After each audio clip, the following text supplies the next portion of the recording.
Welcome to trendy TV. Pawan mark politics రాజకీయ నేతగా మారినట్టేనా? ఏపీలో ఎన్నికల ముందు రాజకీయం రసవత్తరంగా మారుతోంది. సీట్ల సర్దుబాటుపై క్లారిటీ రాకముందే టీడీపీ జనసేనలో నేతల మధ్య సీట్ల పోరు మొదలయ్యింది. మొన్నటి వరకు జనసేనలో నేతలు లేరు. తమ స్థానాలు సేఫ్ అనుకున్న టీడీపీ నేతలకి తాజా పరిస్థితులు మింగుడు పడటం లేదు. సరిగ్గా ఎన్నికల ముందు పవన్ తన అసలైన రాజకీయాలకి తెరలేపారు. మొన్నటి వరకు జనసేనలో పవన్ కళ్యాణ్, నాదెండ్ల మనోహర్ తప్ప పెద్దగా నేతలు కనపడలేదు. అయితే ఇప్పుడిప్పుడే ఆ పార్టీలోకి చేరికలు మొదలయ్యాయి.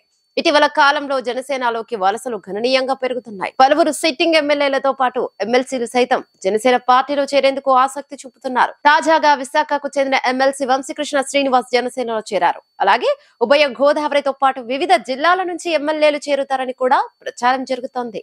ఇప్పటికే తెలుగుదేశం పార్టీతో జనసేన పొత్తు పెట్టుకుంది. ఈ తరుణంలో వారంతా జనసేన వైపు మొగ్గు చూపుతుండడం రాజకీయ వర్గాల్లో ఆసక్తి రేపుతోంది. అయితే వీరందరి చేరిక వెనుక అసలేం జరుగుతుంది? ఈ చేరికలను చూపించి పవన్ అధిక సంఖ్యలో సీటు డిమాండ్ చేసే ఆలోచనలో ఉన్నారా అనేది కీలకంగా మారింది.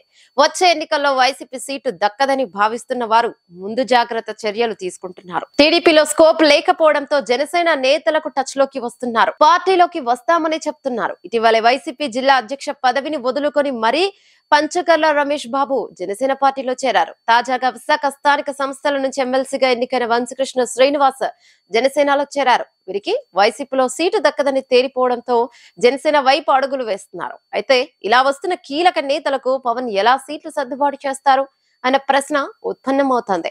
టీడీపీ భాగంగా జనసేనకు 30 నుంచి 35 అసెంబ్లీ స్థానాలు ఇస్తారని కొంతకాలంగా ప్రచారం జరుగుతోంది. అయితే తాజాగా పార్టీలోకి కొనసాగుతున్న చేరికలు చూస్తుంటే ఆ సీట్లతో కొత్తగా వచ్చే నేతలకు ఎలా సర్దుబాటు చేస్తారన్న ప్రశ్న ఉత్పన్నమవుతోంది. తాజా రాజకీయ పరిణామాలతో జనసేన ఎక్కువ డిమాండ్ చేసే అవకాశం ఉందని కొత్త ప్రచారం ప్రారంభమైంది. అందుకు తగ్గట్టుగానే వైసీపీలో సీటు దక్కని నేతలు టీడీపీలో చేరకుండా జనసేన గూటికి చేరుతుండడం పలు ఊహాగానాల కింద ఆవిస్తోంది.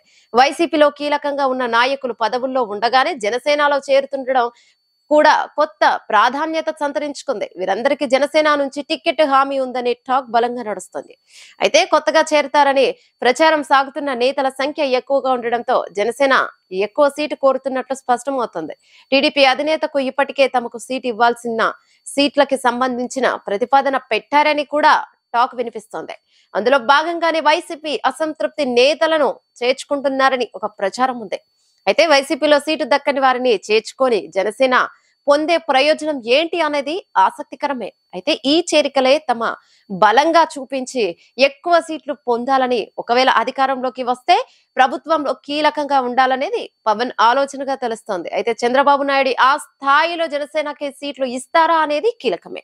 అయితే వచ్చే ఎన్నికలు తెలుగుదేశం పార్టీకి అత్యంత ప్రతిష్టాత్మకం. ఆ పార్టీకి చావో రేవో లాంటివి. అందుకే చంద్రబాబు పవన్ కళ్యాణ్ తో పొత్తు పెట్టుకున్నారు. ఒంటరిగా జగన్ ని ఎదుర్కోలేమని బాబు భావిస్తున్నారు. పొత్తుతో అయినా పోటీ పడగలమని భావిస్తున్నారు. దీనిని పవన్ తనకు అనుకూలంగా మలుచుకునే ప్రయత్నం చేస్తున్నట్టు తెలుస్తోంది. అందుకే కొన్ని సీట్లు త్యాగం చేయాల్సి ఉంటుందని బాబు శ్రేణులకు సంకేతాలు ఇస్తున్నారు. ఈ వీడియో మీకు నచ్చినట్టయితే లైక్ చేయండి, షేర్ చేయండి, కమెంట్ చేయండి, సబ్స్క్రైబ్ చేయండి.